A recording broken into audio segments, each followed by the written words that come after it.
Sí, a ver si pudieras completar la parte donde nos quedamos, Mario.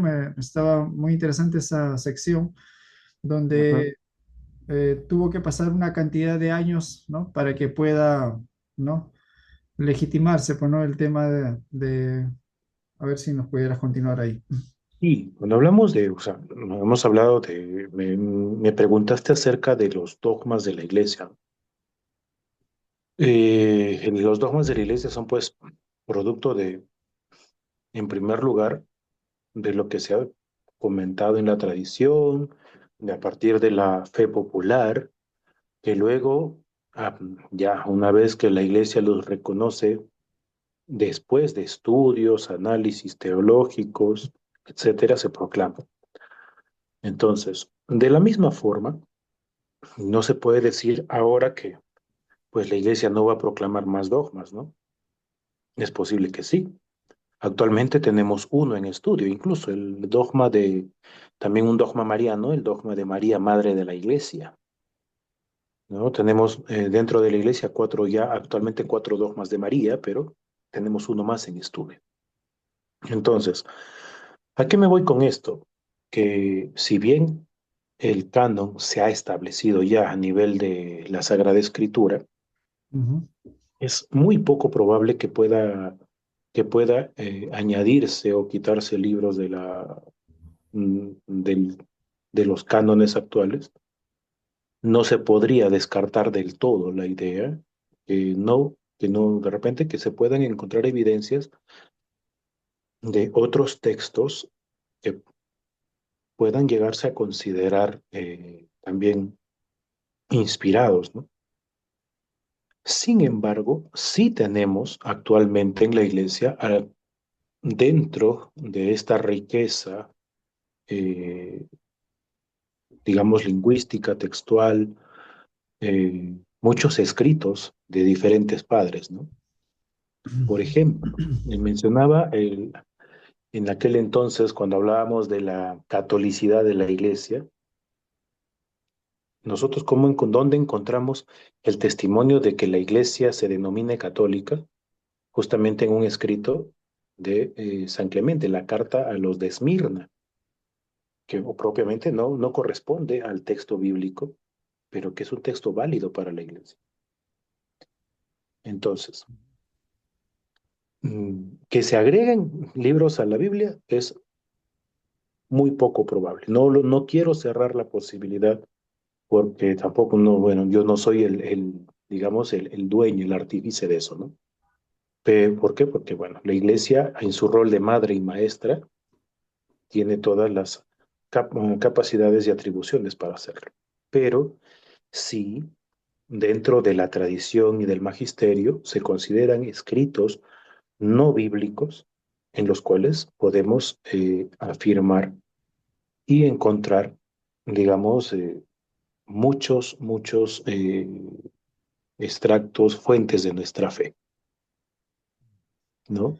Incluso los mismos evangelios apócrifos nos enseñan muchas cosas que nosotros tenemos en cuenta. Los nombres, por ejemplo, de los abuelos de Jesús, no lo tenemos en la Biblia, lo tenemos en los textos apócrifos. Algunas labores a las que, por ejemplo, se dedicaba José, padre terrenal de Cristo, lo tenemos ahí, Ujú. ¿no? Y muchas fuentes también los reconocen no como texto inspirado, pero que sí nos enseñan algunas cosas que dentro de la escritura no están, ¿no? La editorial Cristiandad ha sacado una colección de libros, creo que son Ujú. 7 hasta ahora, 7 Ya, volúmenes apócrifos del Antiguo Testamento. ya, Y ahí está una cantidad de libros extracanónicos, ¿no? Entonces, claro, es válido que podría encontrarse pasajes, capítulos o quizás libros enteros de aquellos textos apócrifos que sean relevantes para la fe, ¿no? Para la claro, iglesia. claro, claro, claro. Ujú. Nuevamente, o sea. Antiguamente, y bueno, debemos decirlo erróneamente, se entendía como apócrifo, que es herético o, digamos, oculto, rechazado. No, simplemente el texto apócrifo es el texto no canónico, que no está incluido en el canon. Ujú. Dentro de los estudios teológicos se estudian los textos apócrifos, porque podemos encontrar vestigios de nuestra fe, vestigios de aquello que nosotros reconocemos como parte de nuestra tradición. Pero ¿por qué no son reconocidos? Porque muchos de ellos no consolidan una importancia teológica en sí. Me voy con por ejemplo, tomemos uno de los ejemplos, el texto, el llamado protoevangelio de Santiago. El protoevangelio de Santiago narra más hechos de la infancia de Jesús. Se centra en la infancia de Jesús y en un lado muy humano de Jesús, dejando un poco de lado quizá que es la función principal de Cristo como fuente soteriológica de la iglesia, fuente de salvación de la iglesia. Entonces, ¿se considera el texto de Santiago herético? Por supuesto que no, pero sí se considera poco relevante para la doctrina. Por ende, no entra al canon. Ujú. Entonces, en esto debemos, como nuevamente digo, ¿no?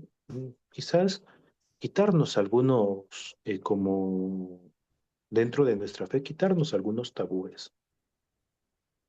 Entender que los textos apócrifos no son textos heréticos, no son textos que desdicen nuestra doctrina, pero que sí deben ser manejados con cierto cuidado. La parte protestante sí descalifica a capa y espada los libros apócrifos, ¿no? Yo he Sí, es que bueno, escuchado a varios de aquellos estudiosos, ¿no? Bueno, prácticamente, o sea, creen no conseguir nada relevante en esos textos, por lo tanto, no ameritan ni leerlos. claro, es que porque, Sí. digamos, es, dentro de la teología protestante hay un principio denominado sola escritura. Este término protestante afirma que la Biblia es la única fuente infalible de autoridad para la fe y la práctica cristiana. ¿No? Entonces, esto, sola escritura, que significa solo por la escritura, es una clave durante la Reforma Protestante. Sostiene que la Biblia es suficiente para determinar la doctrina, pero eso es muy contradictorio con la misma Biblia. En que, por ejemplo, en qué termina el Evangelio de Juan. Muchas y diversas cosas hizo Jesús que si se escribieran todas, no alcanzaría toda la tierra para sostener los libros que se pudieran escribir. Señala el mismo San Juan en su Evangelio que no todo está en la Biblia, Claro, exactamente. ¿no? Pero entonces, este término de sola escritura, ¿para qué? Para sostener una autoridad suprema en solamente lo que dice la Biblia y nuevamente, ¿no? Es un término, es un principio de la Reforma propiamente centrada y guiada y liderada por Martín Lutero. No se abre la posibilidad de, al menos, digamos, encontrarle una conexión, pues, ¿no? Y en el caso Mm, de, si vamos conectándonos un poquito más puntualmente, en la Vetus Latina. La Vetus Latina, eh, ¿en qué periodo se escribió o se tradujo?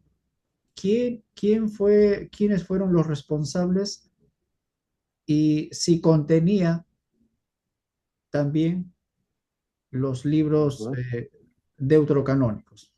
Bien, a ver, la naturaleza, en cuanto a la naturaleza de la Vetus latina, tenemos que situarnos después de la expansión del cristianismo hacia el occidente, ¿no? Entonces, en ese sentido surge la necesidad de tener ya la Biblia en latín. Pero esto ocurre entre los siglos 2 y 4 después de Cristo, ¿no?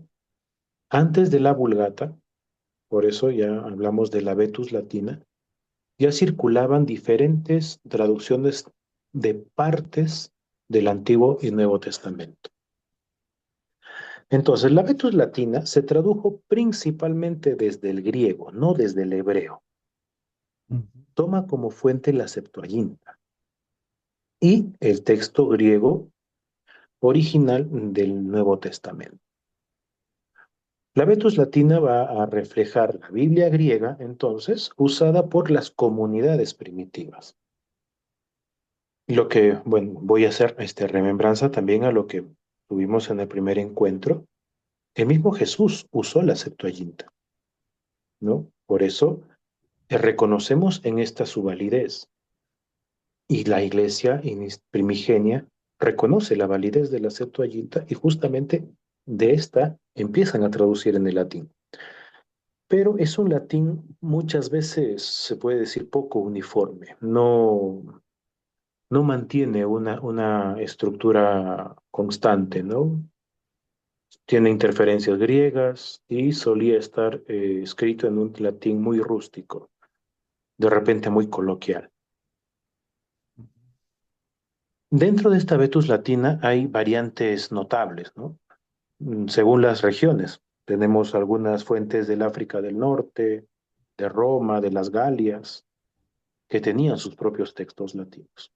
Pero ¿por qué es importante para la iglesia antigua? La Vetus latina fue con la llamada Biblia de los mártires, ¿ya? De los padres latinos y de la primera liturgia occidental.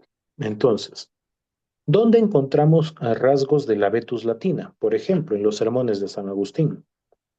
Tenemos en algunas apologías de Tertuliano también, y propiamente en los textos de San Cipriano, ¿no? Que mencionan citas de la Vetus latina.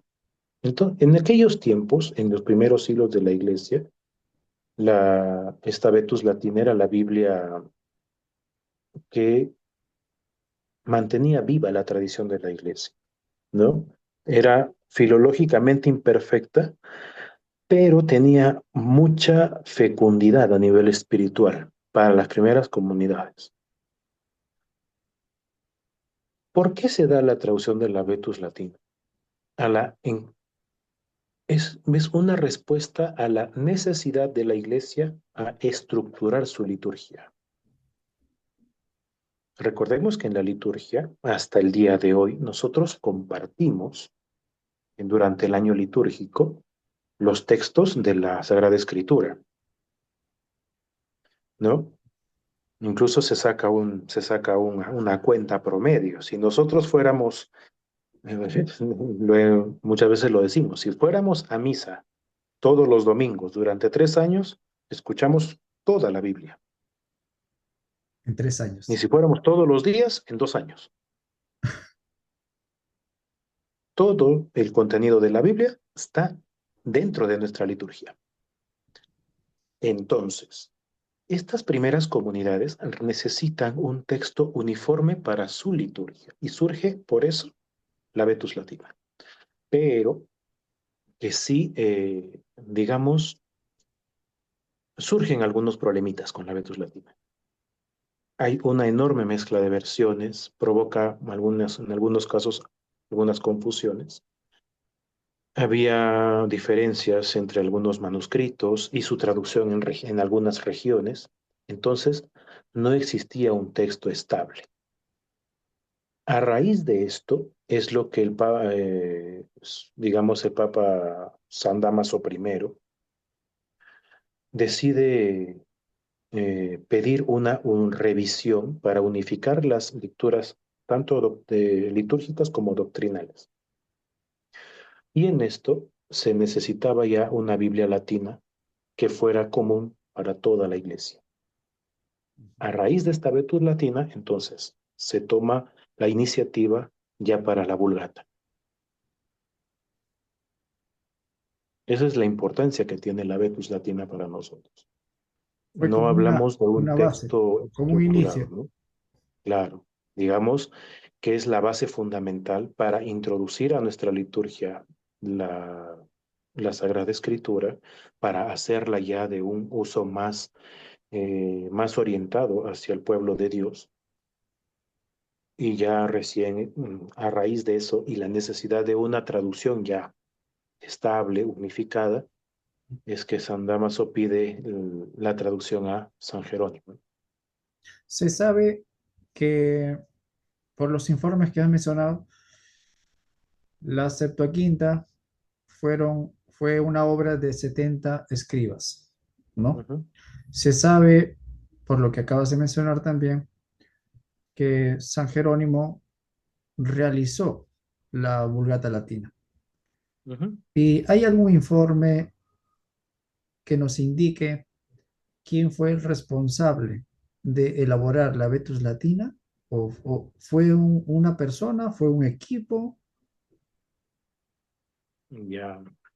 La Vetus Latina no tiene un número definido, ni mucho menos un equipo identificable de traductores, ¿no? Si nos preguntamos nosotros cuántos traductores tuvo la Vetus, no fue, primero, no fue una traducción única. Es decir, no fue una traducción que busque unificar, sino responder a situaciones puntuales. Entonces, no hablamos de un trabajo unificado o en conjunto que busque traducir toda la Sagrada Escritura, sino de diferentes traducciones parciales, ¿no? Realizadas, como lo mencioné, en diferentes lugares y diferentes épocas. Estas abarcan principalmente del siglo II al siglo IV, ¿sí? Ahora, cada comunidad cristiana de habla latina, podemos mencionar, ¿no? Entre las más principales, las comunidades de Roma, la comunidad de Alejandría, de Antioquía, de Galia, etcétera, generaba sus propias versiones de los textos bíblicos. En latín. Entonces, claro, Ajá. para responder nuevamente a la necesidad litúrgica, ¿no? Adaptando estos textos litúrgicos. Y otras veces retraduciendo desde la Septuaginta. Ujú, Entonces, ¿esto qué va a generar esto, no? Produce una gran variedad textual con lecturas diferentes, duplicaciones, textos que necesitan un reordenamiento y un estilo totalmente disparejo, desigual, entre una traducción y otra. ujú. Entonces, si quisiéramos responder cuántos traductores hubo para llegar a la Vetus Latina, pues no se sabe, no podemos hablar de decenas, quizás hasta cientos de traductores a lo largo de ese periodo de 2 siglos. Fue algo informal, digamos, ¿no? Claro, la Vetus Latina es una traducción totalmente informal. No Mm, ha sido una iniciativa, digamos, estructurada de la Iglesia, sino que responde a una necesidad temporal, ¿no? Entonces, no es un corpus de traducciones, sino que eh, es, digamos, la compilación de diferentes traducciones que se dan a lo largo de ese periodo de tiempo. ujú. Qué interesante. Entonces ya, si hablamos de la Vulgata Latina para adelante, La imagino que Vulgata sí, hubo, porque la Vulgata, y es algo quien la formal. traduce va a ser, claro, la Vulgata, quien la traduce va a ser San Jerónimo. Entonces, ya cuando entramos a la Vulgata, es lo que yo denomino es la gran obra de unificación, porque gracias a la Vulgata, toda la iglesia consolidó en una sola su liturgia. Y a la vez el mensaje ya era parejo para todos, ¿no? Hablamos entonces del año aproximadamente el año 382, ¿no? Que el Papa Dámaso pide a Jerónimo revisar los evangelios latinos. Y en esto Jerónimo hace un trabajo con mucha precisión, ¿no? Pero él digamos, tiene un proyecto mucho más ambicioso. Revisar todo el Nuevo Testamento y emprende la tarea, que si podemos decir monumental, de traducir el Antiguo Testamento desde el hebreo, desde el arameo, y el Nuevo Testamento desde el griego. Mm. Él no toma ya traducciones existentes como la Septuaginta, no. Él lo va a traducir desde el texto original en hebreo, ¿no? En esto debemos reconocer que San Jerónimo tenía un conocimiento profundo del hebreo, del griego, del arameo e incluso de algunos, y obviamente pues un manejo del latín refinado, que es el que tiene la Vulgata, ¿no? Y obviamente un espíritu filológico, creo, a mi parecer, sumamente sorprendente. En cuanto al trabajo de San Jerónimo, su método va a tener unos principios de trabajo.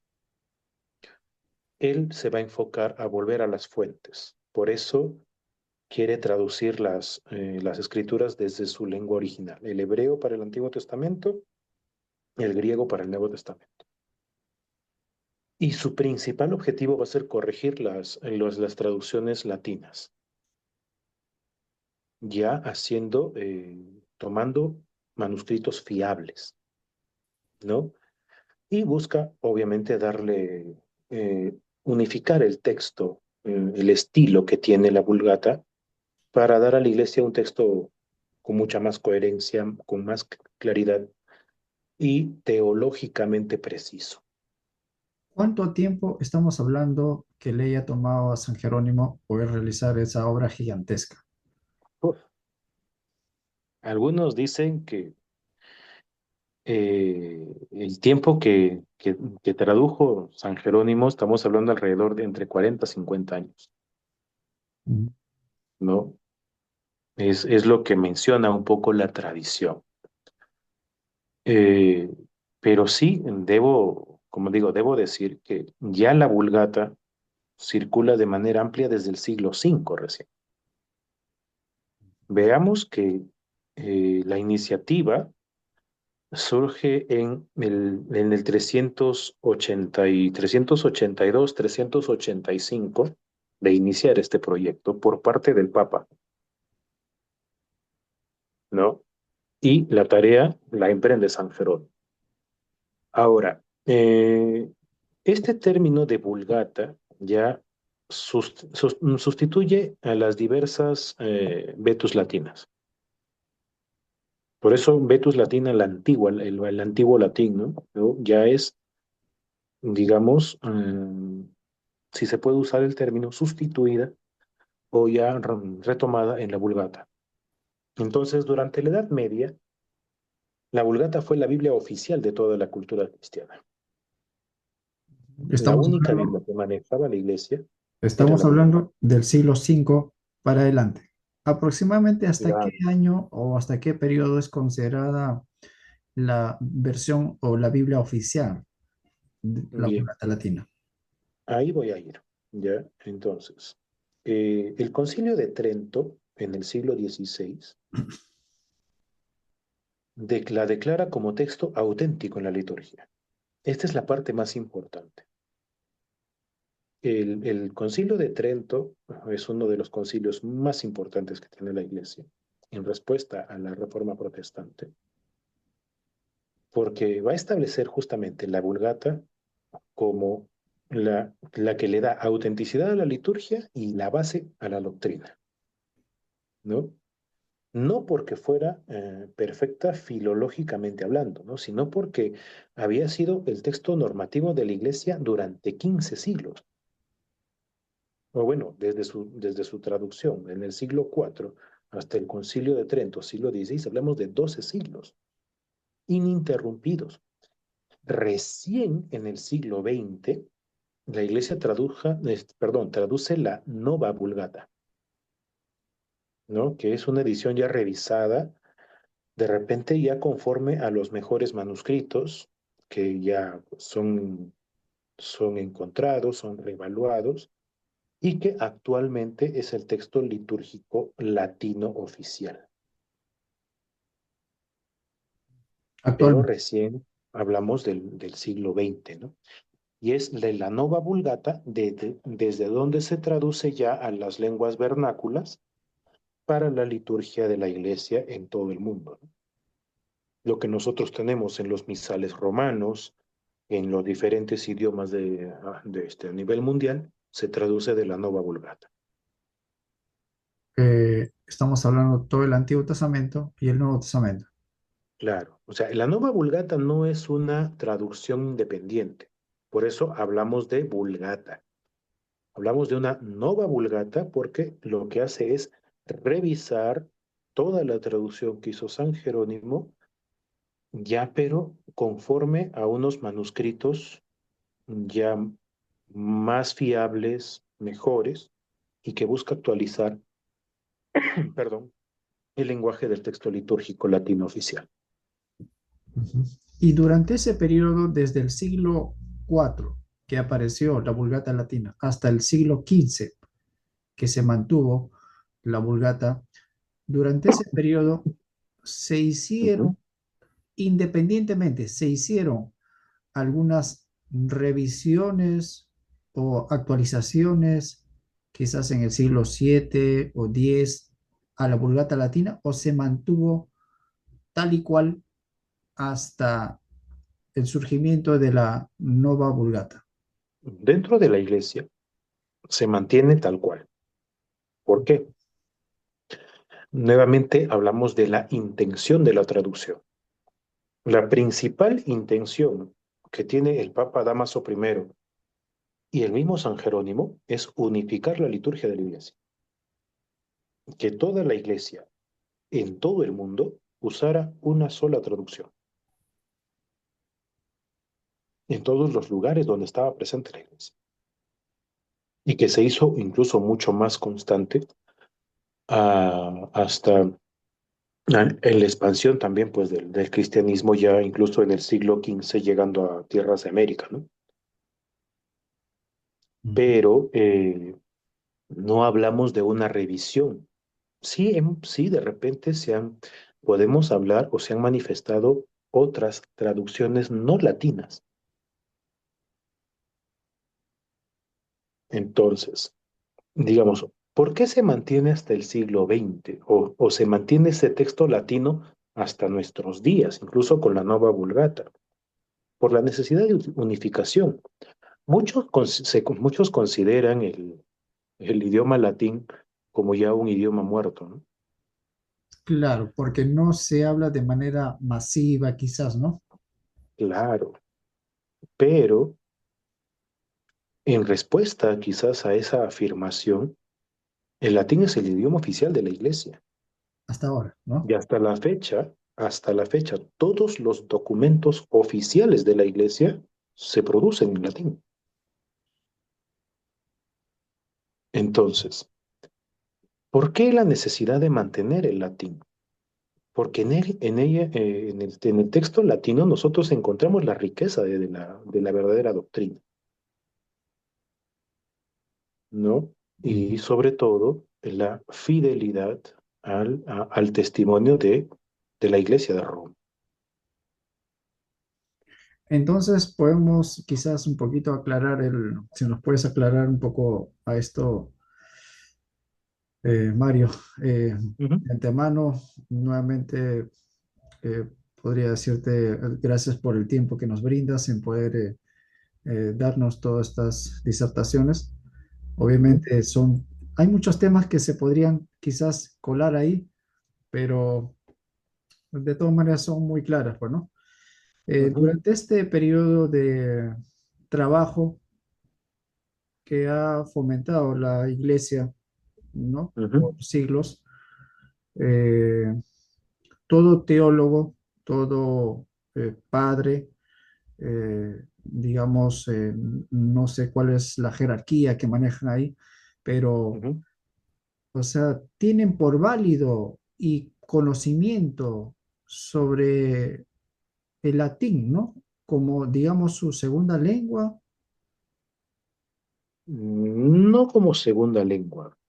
Eh, digamos que el uso del latín, nuevamente, eh, en el Concilio Vaticano II se habla sobre el uso del latín, pero muchos lo han malinterpretado. ¿A qué me voy con esto? El Concilio Vaticano II, un concilio que tiene una riqueza muy grande, y, y hay que reconocer incluso que es el primer concilio de la Iglesia en los 2000 años de historia que lleva, que no surge a raíz de una herejía, porque todos los concilios anteriores se convocan a raíz de una herejía. El Concilio Vaticano no. El Concilio Vaticano busca voy a utilizar el término del Papa Juan XXIII, el aggiornamento de la Iglesia. Es decir, de alguna forma la puesta al día en la actualización de la Iglesia. Ujú, ¿Qué es lo que hace el Concilio Vaticano II? Permite el uso y la incorporación de la lengua vernácula en la liturgia. Hasta el año 1962-65, que es el tiempo que dura el Concilio Vaticano II, toda la liturgia era celebrada en latín, estrictamente en latín. Es a raíz del concilio que se permite el uso de la lengua vernácula, es decir, la lengua propia del lugar, para hacer más entendible la liturgia. ¿Por qué? ujú, Porque si bien es cierto, la reverencia, la solemnidad estaba presente en los gestos, en los signos, muchas personas, obviamente, al carecer de conocimiento de la lengua latina, pues se distraían de la liturgia. Entonces, mientras el sacerdote estaba celebrando la misa, yo como parte de la feligresía no le entiendo nada, que lo que hacían, se ponían a rezar el rosario, a rezar un devocionario, a leer de repente su misalito, porque antiguamente toda la persona que iba a la misa iba con su misalito personal ujú, y no, digamos, nuevamente se desviaba la atención de lo que se estaba celebrando. Pero, si bien es cierto que el Concilio Vaticano permite el uso de la lengua vernácula, en ningún momento el Concilio Vaticano destierra el latín. El latín hasta nuestros días es la identidad de la Iglesia. ujú, Entonces, es importante también que todos, digamos, de los que somos parte de la Iglesia Católica, reconozcamos la importancia que tiene el latín, porque es en ella justamente donde se manifiesta la unicidad de la Iglesia. ¿Por qué era importante que en todo lugar se celebre en latín? Porque eso nos hacía tener conciencia de que a cualquier lugar del mundo donde uno va, celebra en la misma iglesia. Y claro, es el espíritu que se mantiene hasta la fecha, ¿no? Si yo me voy, no sé, me voy a Europa, me voy al Asia, al África, sé que si entro en un templo católico, voy a celebrar el mismo misterio pascual de Cristo, quizá en otro idioma, pero es el mismo sacrificio de la iglesia. Entonces, esta es la importancia que tiene el latín. La conservación del latín dentro del Concilio Vaticano sí se da. Y sobre todo hablo de la Constitución sobre la Sagrada Liturgia, Sacrosanctum Concilio, establece que la lengua latina debe ser conservada según la ley particular e incluso se debe ampliar su uso, pero permite la incorporación de la lengua vernácula con fines de participación de la asamblea. ujú. Eso es el objetivo principal, ¿no? Del concilio. Claro, Ujú. Claro, de esa manera ya la feligresía o la congregación está más conectado, pues, ¿no? Porque ya está claro. entendiendo de lo que se está llevando el servicio, ¿no? Ujú. Entonces, ¿por qué? Porque lamentablemente el uso del latín, ya digamos en el siglo XX, la iglesia se da cuenta que se llega a caer como en un tipo de mecanicismo, ¿no? La gente, la feligresía responde al sacerdote ya por inercia,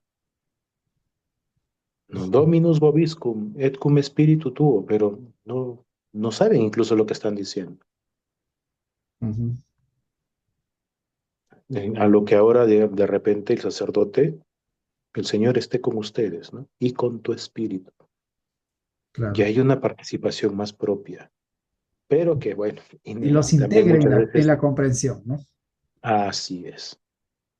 Ujú. Qué bella explicación, estimado Mario, eh, ¿Mm? por habernos compartido adicionalmente estos temas también de la Novo Vulgata, ¿no?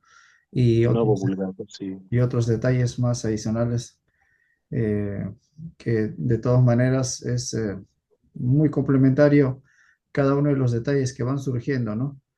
Y de esa manera se hace más enriquecido, ¿no? Lo que se ha estado tratando en esta ocasión, aunque quizás no nos hemos centrado en el punto que digamos, pero creo que fue muy necesario expandirnos un poquito para poder entender un poco más el contexto sobre Ujú.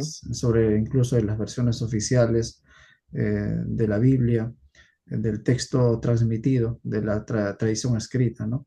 Incluso yo he interactuado con algunos libros, por ejemplo, el derecho canónico, el Ujú. misal, que también está en bilingüe, bueno, está en español Claro, y también y está en latín. en latín.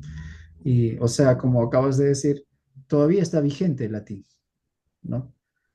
Todavía está vigente no solo, como dices, en la parte litúrgica, sino también en la parte de los escritos, está vigente el latín como la lengua oficial de la iglesia, ¿no? Que se ha mantenido hasta hoy en día, ¿no? Ujú. Muchas gracias por todo esto, eh, Mario Barba Ramos, te agradecemos por esta colaboración y que muchas personas puedan apreciar tu disertación que has hecho en esta ocasión. Y si Dios lo permite, podemos tener quizás en otra ocasión algunos otros tratados que podamos hacer, Mario. Si tuvieras Claro que algunas sí. palabras para poder despedirnos de esta sesión. Pues nada, simplemente recordar, creo que en el contexto de lo que hemos tratado hoy, es importante mencionar lo que dice la carta a los Hebreos, ¿no? Su capítulo 4, verso 12, ¿no? La palabra de Dios es viva y eficaz. ¿Qué quiere decir? Que no pasa de moda. La palabra de Dios siempre es actual y eficaz porque siempre cumple su propósito, que es alimentar a la persona, alimentar a aquel a quien Dios le inspira el deseo de leerla. Entonces es importante tener en cuenta que cuando nosotros leemos la Sagrada Escritura, estamos escuchando un poquito la voz de Dios en nuestra propia lengua. Aquí quizá me trae a la memoria un poquito lo que decía mi profesor de hebreo, ¿no? Ujú. Cuando estudiaba teología, decía, tienen que esmerarse en aprender hebreo porque cuando lleguen al cielo Dios les va a hablar en hebreo. Pero sabemos que Dios toca el corazón en todos los idiomas, así que simplemente hay que leer la escritura y Exacto. esforzarnos por entenderla y por amarla. Muchas Es muy gracias, importante. Alberto Barba. Y de a poco te comento que me ha animado en poder curiosar con los textos en latín, ¿no? Quizás voy a ir aprendiendo algunas cosas de ahí también. Muchas gracias, Mario Adelante. Ramos. Buenas noches, te agradecemos. Bien, Hasta muchas la gracias próxima también. ocasión. Hasta una próxima ocasión. Igualmente, Bendiciones. Gracias. igualmente, Mario. Gracias.